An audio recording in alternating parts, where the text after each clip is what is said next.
Ahora, ¿qué pasa? Lo último que habíamos visto del antiguo pacto es que Dios le propone qué tipo de pacto primero al pueblo de Israel. Primero. Qué mal que arrancaba. ¿Podés editar esto en este silencio?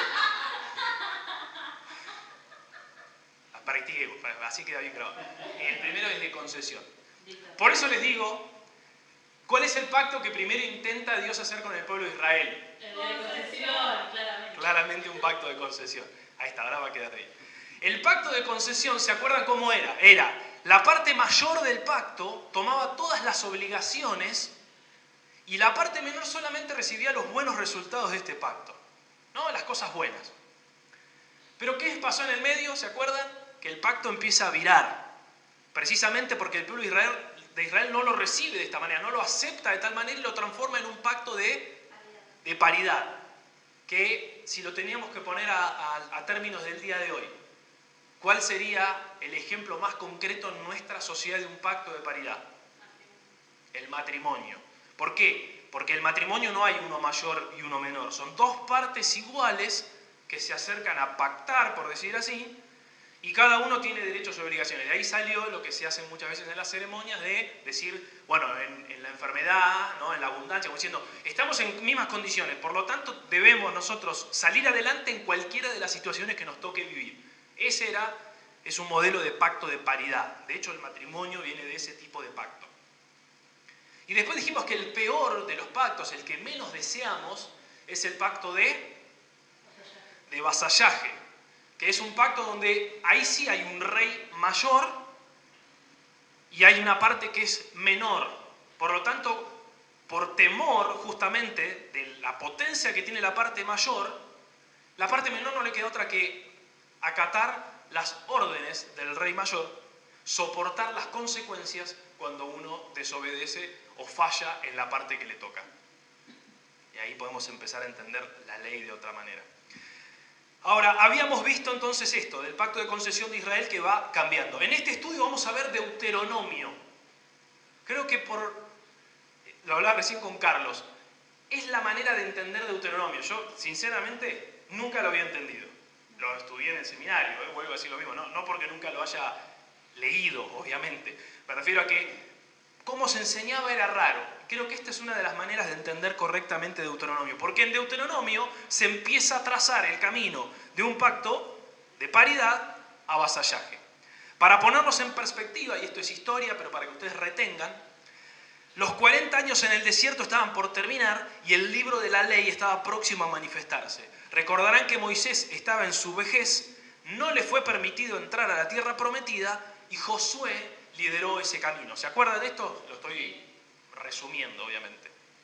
Y acá viene la primera noticia importante que ustedes tienen que tomar nota porque va a ser pregunta de examen. Siempre soñé con decir esto.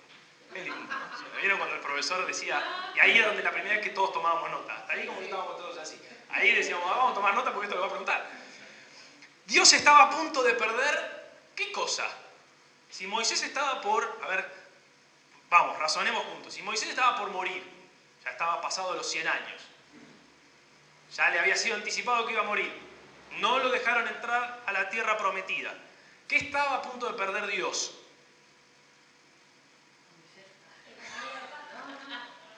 ¿Cómo? Exactamente, muy bien, Karen. Estaba por perder a su compañero de pacto. Él había hecho ese pacto con Moisés. Recuerden que estaba Moisés representando al pueblo de Israel, Dios era el Dios de Moisés, pero de pronto estaba por morir. Entonces, ¿y quién iba a ocupar su lugar? Como lo dije recién, Josué.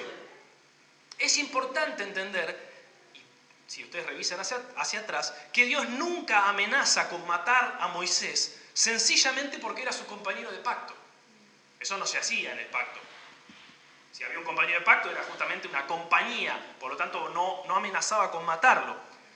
Él podría haber exterminado al pueblo de Israel para comenzar un pacto nuevamente con Moisés. Sin embargo, esto no hizo falta porque Josué entra en escena y se da una renovación del pacto al cambiar el compañero de pacto de Dios.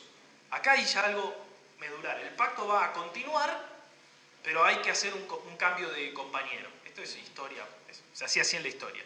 Para que entendamos por qué Dios hace con Josué un pacto de vasallaje, debemos conocer las partes que conformaban este tipo de pacto en la antigüedad. Y voy a nombrar 5 partes que ustedes las van a encontrar en Deuteronomio. Esto después ustedes vayan a leerlo porque es muy largo. Primero hay un preámbulo, porque presten atención. Lo que debía hacerse en aquel entonces es que se juntaban las personas involucradas y como Moisés le iba a pasar el mando a Josué, le tenía que contar cómo había sido la historia. ¿Se entiende? O sea, le tenía que decir, mira, esto viene de acá, esto lo hicimos en aquel tiempo, después pasaron tal cosa, como que lo pones en tema. Es como cuando en un empleo un jefe está por dejarle el puesto a otro y ¿no? Se sientan y dicen, bueno, te cuento cómo funciona esto, este sector funciona así. Bueno, una especie de esto. Por eso había primero un preámbulo que está al comienzo en Deuteronomio capítulo 1, versículo 1 al 5. Hay un prólogo histórico, que es el punto 2, que está todo Deuteronomio del 1 al 4, donde justamente le hace toda esta reseña histórica. Pero empiezan a entrar en el punto número 3 las obligaciones, que están desde el capítulo 5 al 26. Después, en el punto número 4, hay sanciones y ratificaciones del pacto, Deuteronomio 27 al 30. Y en el punto número 5, continuidad del pacto o sucesión, porque vamos a ver que el antiguo pacto perdura por muchos años, que está en Deuteronomio 31 al 34. Ahora, acá entra lo que por primera vez conocemos como la maldición de la ley.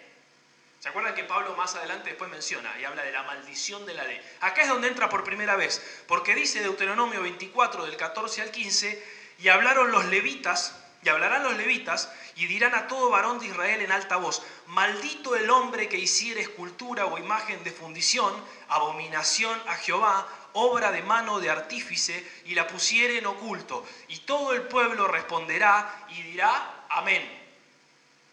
Ahora, característico de de un tipo de pacto de vasallaje era precisamente esto. Esto se hacía en aquel entonces. Se dictaban las leyes y todos se dictaban en voz alta, por supuesto, y todo el pueblo tenía que contestar de la misma manera. A viva voz tenía que decir sí, como una especie de acepto. Esto estaba en los pactos. De hecho, en el pacto de paridad también sucedía. ¿Se acuerdan que cuando están en el matrimonio, ¿qué se le dice? Acepta, y la persona en voz audible ante las autoridades, ¿qué tenía que decir? Sí, acepto. Entran todas las maldiciones en juego y el pueblo de Israel, entendiendo que se estaba pasando un pacto de vasallaje, declaraban que aceptaban las condiciones del pacto. Se empieza a complicar, ¿se entiende, no? Empieza a trazarse para el lado del pacto de vasallaje. Ahora, estas estipulaciones que Dios menciona en voz alta, o sea, se están mencionando en voz alta y sus respuestas también, esto es clásico de este tipo de pacto porque ya no era entre partes iguales, sino que un rey mayor le estaba indicando a un rey menor cómo proceder. O sea, acá era donde directamente, ¿se acuerdan cómo funcionaba el pacto de vasallaje? Un rey mayor atacaba una población, decidía quién quedaba vivo y luego de eso hacía ese pacto de vasallaje ¿para qué? Para poder quedarse con la mano de obra de las personas. ¿Se acuerdan cómo funcionaba este tipo de pacto? O sea, generalmente en una era que era bien violenta y de conquista, esto era lo que sucedía. Atacaban un pueblo, en vez de decidir matar a todos, como les servía de mano de obra, los preservaba a los que le interesaban y luego esta persona les pagaba impuestos. Ahora, ¿qué pasa? Cuando estas personas fallaban, el rey mayor tenía la posibilidad de ¿qué? De castigarlos directamente. ¿Se entiende? Ahora, acá es donde quiero que ustedes abran su mente y entiendan conmigo esto. Es importante notar que las maldiciones no aplican en el nuevo pacto porque ahora tenemos perdón cuando pecamos. El nuevo pacto está basado en el perdón de la cruz. Por lo tanto, cuando nosotros ahora pecamos, tenemos perdón. Ahora, pregunto lo siguiente, cuando nosotros pecamos, ¿Jesús tiene que, déjenme ponerlo de esta manera, generar un nuevo perdón, una nueva manera de perdonar? ¿O simplemente tomamos nosotros del perdón que ya fue efectuado en la cruz? Pregunta. Opción B. Algunos dicen opción A. ¿Se entiende la diferencia, no? O sea, nosotros, por lo menos yo, es como que he creído que en realidad cuando yo peco, cuando yo me equivoco, cuando yo desacierto, me acerco a Dios y Dios como que tiene que tomar una decisión de perdonarme. ¿Se entiende, no? Como que Dios tiene que elegir en ese momento si perdonarme o no. Cuando en realidad es un hecho concreto y consumado, porque el nuevo pacto, que es entre quiénes, entre el Padre y el Hijo, tiene como parte de sus beneficios hacia nosotros que somos los receptores, ¿qué cosa? El perdón. Tiene muchos más beneficios, pero entre uno de esos está el perdón. Ahora, por eso hablaba con Carlos más temprano y le decía, entonces, ¿cuál es la palabra clave de mi vida y de mis acciones? Es la responsabilidad. Porque yo no estoy entonces pendiente del perdón o no, porque yo ya fui preperdonado por Dios. ¿Me siguen en esto que quiero decir? Yo ya fui preperdonado. O sea, cuando Jesús fue a la cruz, Él perdonó los pecados pasados, los presentes y los futuros. No tiene que ir de nuevo a la cruz y volver a generar una nueva especie de perdón. ¿Se entiende? Porque de hecho había pecados, al momento de la cruz, había pecados que todavía no existían. Porque hoy tenemos otras cosas, tenemos tecnología, tenemos otras cosas, podemos desacertar de otra manera. Y Él no tiene que venir a construir una nueva especie de perdón.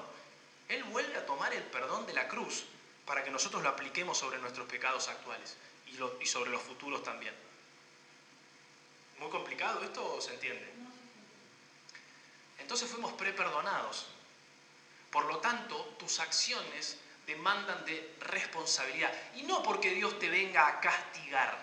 Porque ahí está el tema, ¿no? Si vos hasta acá no querías pecar porque tenías miedo de que Dios te venga a castigar, entonces tenías una imagen de pacto que no está vigente. Porque ese es el pacto de vasallaje. Había castigo cuando no se cumplía la norma. ¿Me entienden?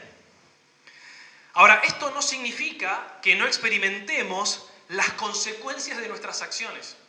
Ahí donde, por eso responsabilidad y consecuencias deberían ser las palabras que más entendamos del nuevo pacto. El principio bíblico de siembra y cosecha todavía aplica, y si sembramos pecado, cosecharemos pecado. Ese no es Dios poniendo una maldición sobre nosotros. Eso es simplemente las consecuencias de nuestras decisiones equivocadas. Entonces, cuando vos estés por pecar la próxima vez, me miraron como diciendo, nosotros. A la otra iglesia. Nosotros no.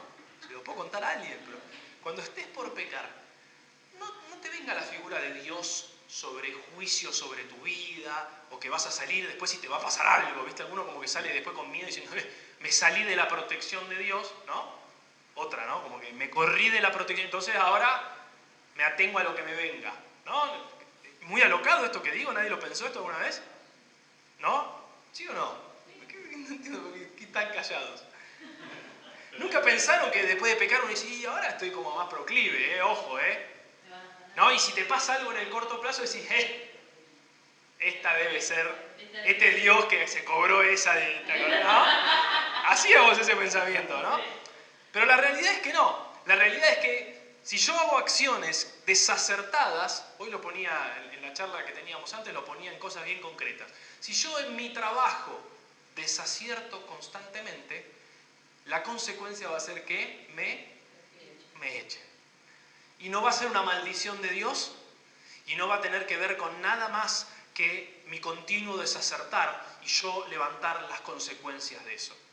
Entonces, para que vos entiendas, el pecado bajo el nuevo pacto lo que va a afectar es tu manera de vivir. Vos querés vivir bien, acertá lo máximo posible. Porque entonces vas a tener buenos días. Entonces, si estás casado, vas a tener una mejor relación. Entonces, si estás trabajando, seguramente vas a ser mejor valorado en tu trabajo porque acertás.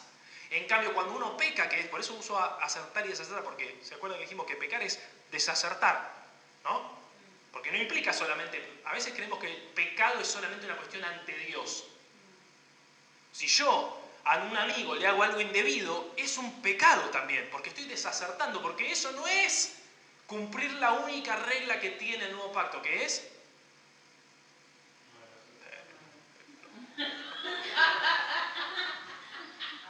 Esto lo dije como... Yo creo que lo debo haber hecho 30 veces en las últimas reuniones, y sin embargo no me lo conté. Estoy empezando a ennegrecer el examen, va a haber gotas de sangre en la imagen. ¿Cuál es la única regla del nuevo pacto? Exactamente. La medida de amor es la de Jesús. En el pacto anterior era mi medida de amor. Amarás al prójimo como a vos mismo. Jesús levanta la vara y dice, no, si ya tenés mi amor en tu corazón, ¿cómo te voy a pedir que ames? Como yo te amé. Entonces, cuando yo no amo a un amigo, cuando yo no amo a mi pareja, cuando yo no amo a mi compañero de trabajo, cuando yo, se entiende, ¿no? Cuando yo no estoy ejerciendo el amor de Jesús con el que tengo al lado o conmigo mismo, ya no estoy cumpliendo la única ley que tengo que cumplir. Por lo tanto, estoy desacertando. ¿Y qué voy a generar? Consecuencias indeseables sobre mi vida. Si le estoy fallando a mis amigos un día me darán la espalda y se irán. Si estoy fallando a mi esposa, un día dirá, la verdad, así no me gusta, no seguimos. No sé, se entiende, ¿no? En mi trabajo lo mismo y así sucesivamente. Por lo tanto, no es Dios poniendo una maldición sobre nosotros. Quiero que te saques la imagen del juicio de Dios sobre tu vida. Porque aparte, te voy a decir más, no sería la verdadera o la razón genuina por la cual amar a Dios. Si yo logro que mis hijos hagan lo que yo quiero porque me tienen pánico, mal, ¿o no? Yo quiero que ellos hagan lo que deben hacer porque sienten que el amor del Padre les enseñó a hacer eso, el amor del Padre y el amor de papá natural. Pero no porque me tengan pánico, porque ¿saben qué? Van a estar contando los días para poder ser libres por la edad, ¿no? Cuando cumpla 18, ¿no? Yo me acuerdo, el día que cumplí 18, creo que fue el mismo día, fui y me hice un tatuaje. Porque, claro, fue tanto insistir con la edad de los 18 de parte de mi mamá, que lo que logró fue que el día que cumplí 18 se lo enrostré. Fue mi manifestación plena de la mayoría de edad, ¿no? Lo mismo con el alcohol. Entonces, la idea no es esa. La idea no es, yo no hago tal cosa para que mi papá no se enoje. ¿Me entiende la diferencia? Ahora la ley es la ley del amor. Ya no la ley dura que mata, como habíamos enseñado en la otra reunión. La diferencia entonces entre el nuevo pacto y el antiguo pacto es que Dios no nos maldice por nuestras decisiones. A diferencia de nosotros, los israelitas vivían bajo el peso de una realidad en la que si desobedecían al pacto, Dios los iba a maldecir. Ellos sí estaban bajo ese pacto. ¿Entiende la diferencia? Entonces, cada vez que ustedes escuchan que alguien predica, ahora con esto que tienen en mente, ¿no? Que alguien predica del Antiguo Testamento y de alguna manera te lo está trasladando a la vida de hoy sin mencionarte los cambios que hubo en el medio, vos podés fácilmente entender y decir, pero no, esto no puede aplicar ahora así sobre nosotros. Quiere decir que ese predicador no está entendiendo el nuevo pacto, porque si no haría las salvedades del caso. Y esa es la razón por la que yo predico poco del Antiguo Testamento y te diría del Antiguo Pacto, porque dijimos que se extiende también. ¿Por qué? Porque cada vez que predique, ¿qué voy a tener que hacer?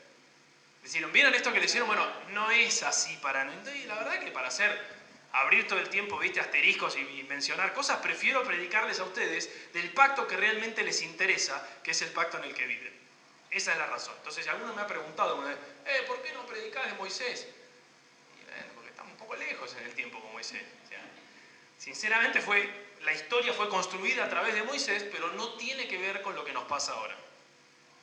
Ahora, si prestan atención a Deuteronomio 29, eso lo pueden leer ustedes después en la casa, es tarea, Moisés profetiza el fracaso de Israel como nación y la desolación.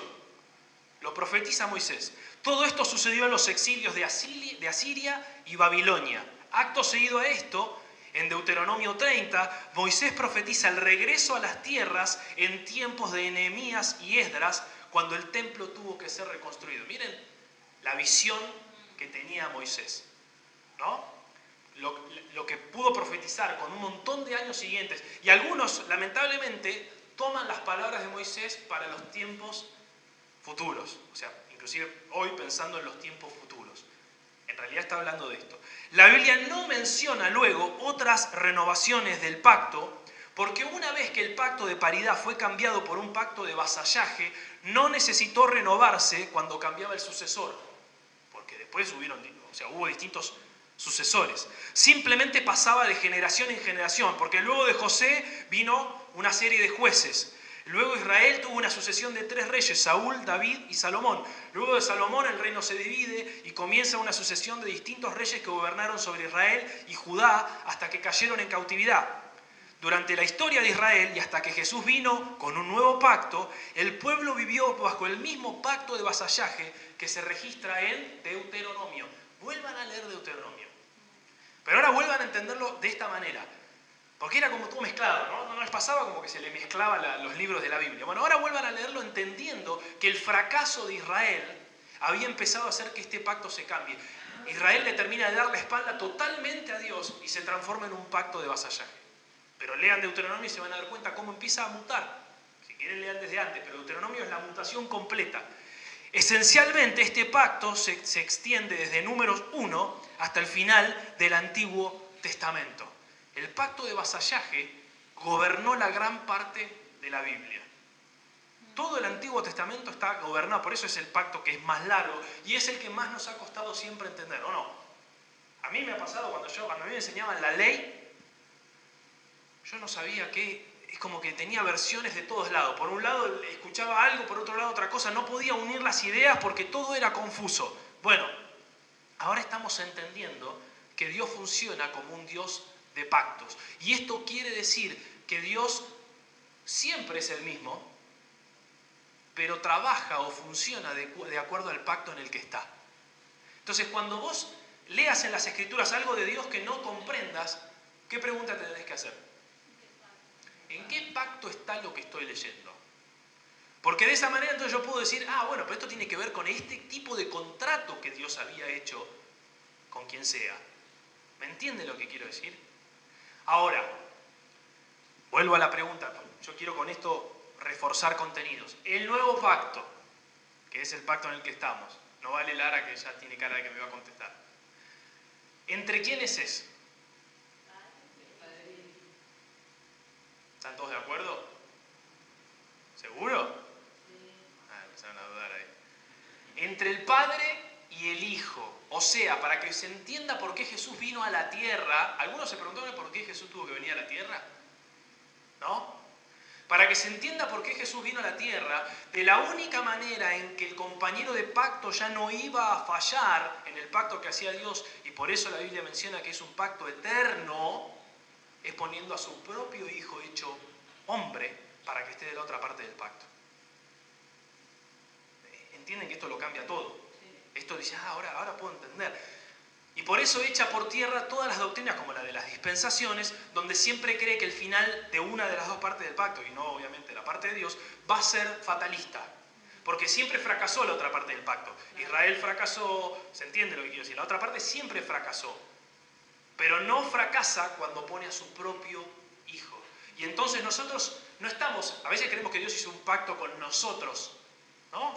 Yo crecí con esa, ¿no? Pero Dios hizo un pacto con vos. No, Dios no hizo ningún pacto conmigo.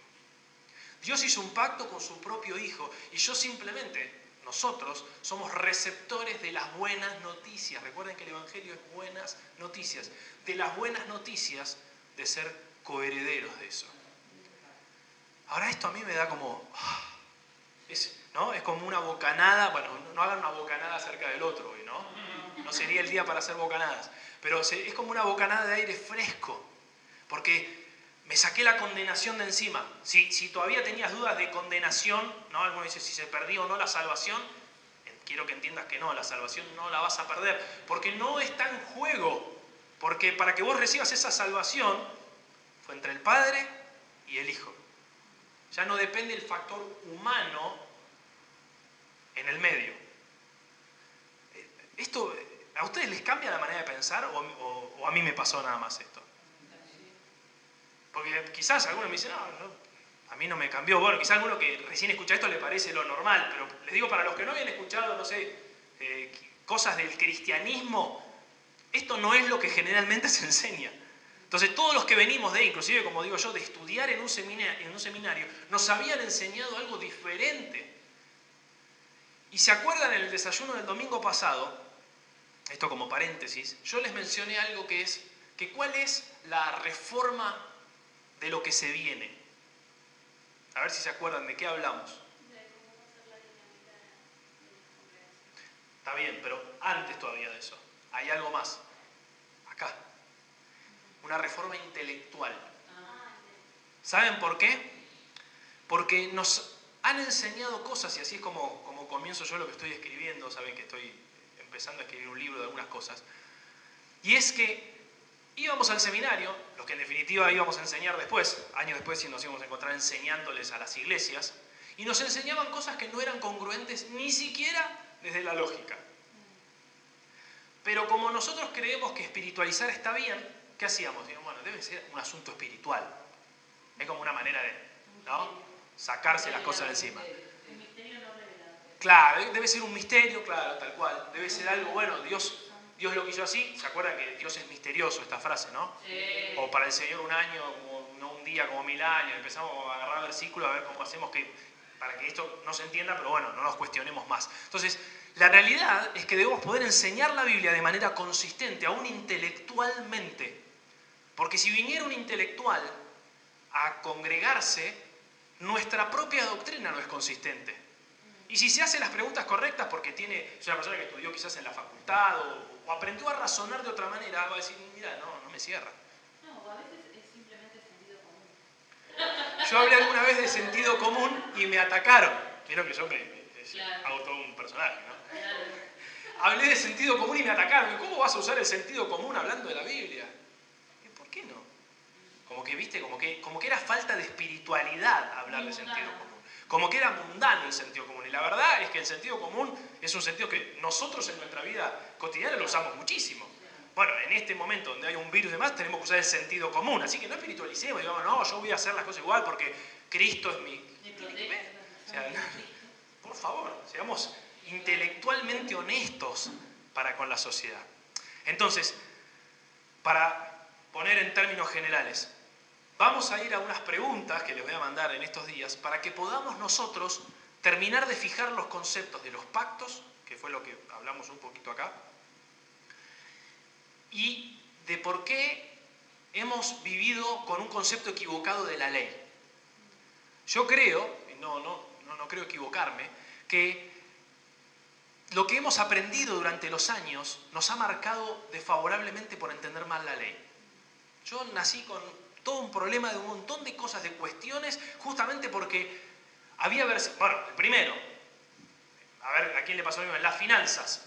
Yo tenía Malaquías 3:10 grabado acá. Yo cada vez que me iba mal económicamente me venía, bueno, entonces no diezmaste, entonces no ofrendaste, porque ¿qué dice Malaquías 3:10? Que si nosotros sabemos dar, Él va a echar al devorador. Por lo tanto es condicional. No es nuevo pacto, es condicional. O sea, depende de lo que yo puedo dar para que Él mueva la mano y decida si echa o no al devorador de mi casa. Por lo tanto, cada vez que a mí me iba mal, yo tenía que pensar que yo no había hecho las cosas bien, de tal manera en que Él dijo, yo al devorador no te lo saco. ¿O no? Y sí, o no. Sin embargo, ahora en el nuevo pacto yo entiendo que, como dice Pablo, cada uno da como propuso en el corazón. ¿No? Es una cuestión de la ofrenda, es una cuestión del corazón. Ahora, ¿qué quiere decir? Que si yo doy más, ¿qué principio estoy activando? El de siembra y de cosecha. Pero no porque me caiga una maldición y quede a merced del diablo. Es fundamental esto. O sea, el resultado puede parecerse, ¿qué quiero decir? Si yo no doy, pero es muy diferente estar a merced del diablo. Por eso, yo fui criado... Exactamente, el corazón ya tiene un alivio distinto, porque en definitiva, hasta es más, esto es otro tema que yo quiero enfatizar. Entiendo la responsabilidad que Dios me cedió, porque Dios me está dando la responsabilidad de mi economía. Me dice, a ver, si vos sabes dar, yo te voy a dar cada vez más. Es distinto a si vos no sabes dar, el diablo te va a atacar. Sí, es por miedo. Es por miedo, por supuesto, es por temor. Y aparte, ya no depende tanto de mí, porque ya es el diablo el que deja entrar. En cambio, de la otra manera, yo siempre puedo revertir la situación. Entienden que en el nuevo pacto la pelota está de nuestro lado, ¿no? Eso es muy diferente. Es mucha responsabilidad. Entonces, en realidad, cuando nosotros hay una oración que hay que borrar. ¿Saben cuál es? Me estoy adelantando un poco al nuevo pacto, pero bueno, es bueno. Dios, yo oraba así, decía, Dios toma el control. El control, sí. ¿Qué será? ¿Qué sería? Dios toma el control. O sea, Dios marioneta. Claro, claro, una marioneta. Dios, dirigime los pasos para que yo no me equivoque. Absurdo. ¿Todos oramos alguna vez así? ¿Dios toma el control? Bueno, ya no. Porque en el nuevo pacto el control lo tengo yo. Pero no porque yo sea... No, porque Dios me lo cedió. Me dijo, puse mi sentir en vos, está mi corazón en vos, ahora actúa. Y cuando me equivoco, levanto las consecuencias y digo, esto tengo que cambiarlo. ¿Me entienden? Es muy diferente. Entonces Dios no toma el control. El Espíritu Santo no viene a gobernarte. Algunos dicen, bueno, no, me gobierna el Espíritu Santo. Quiere decir que Él hace lo que Él quiere a través de mí. No. Él está dentro de nosotros, pero son nuestras acciones. Por eso podemos todavía equivocarnos con el Espíritu Santo viviendo en nosotros. Si Él tomara el control, yo no puedo pecar. Y ya no habría libre albedrío. Y no aplicaría el dominio propio. Claro, ¿para qué queremos el dominio propio? Para eso todos los días nos levantamos orando que Dios tome el control del día y hasta el fin del día la culpa no es mía, es de Dios. No, y por eso también creemos que no tenemos el Espíritu Santo. Bueno, claro, empieza ya un problema más. El Espíritu, entonces, ¿qué? Empieza esa cuestión. Cuando peco, digo, entonces el Espíritu Santo no debe estar en la medida justa en mí. Entonces le empezamos a pedir al Espíritu Santo que me llene más. Sí, también. Entonces, bueno, que me llene hasta acá para que no pueda pecar con esta parte, por lo menos, ¿no? Entonces, confuso, ¿no? Es confuso. Bueno, esto viene a aclarar y a mostrarnos que teníamos muchos errores, muchos defectos y muchas oraciones que Dios contestaría en su misericordia, pero que ahora tenemos una mayor responsabilidad precisamente porque entendemos mejor las cosas. ¿Amén? ¿Está claro entonces la parte de pactos que vimos? ¿Vamos camino a un nuevo pacto? ¿Sí? Señor, ¿vamos a orar por esto? Señor, te damos gracias. Yo creo que nos estás renovando el entendimiento de tal manera que hay cosas que todavía necesitan ser acomodadas. Por lo tanto, yo te voy a pedir, Espíritu de Dios, que en estos días vos le hables a los corazones, de los que estamos acá, de los que nos ven por internet, a través de nuestro canal de YouTube, para que podamos acomodar todo esto que teníamos todo desarmado. Dijimos que es un año de reordenamiento y también hay que reordenar cosas en lo profundo de nuestro corazón y de nuestra mente. Ahora entendemos, Señor, por qué queremos hacer las cosas bien. No porque te tengamos miedo, porque todo lo contrario, nos amaste de tal manera que enviaste a tu propio Hijo para que vos hagas ese pacto maravilloso en nuestro favor. Así que cuando acertamos, lo hacemos, Señor, porque cumplimos tu ley, la de amar al resto como vos nos amaste.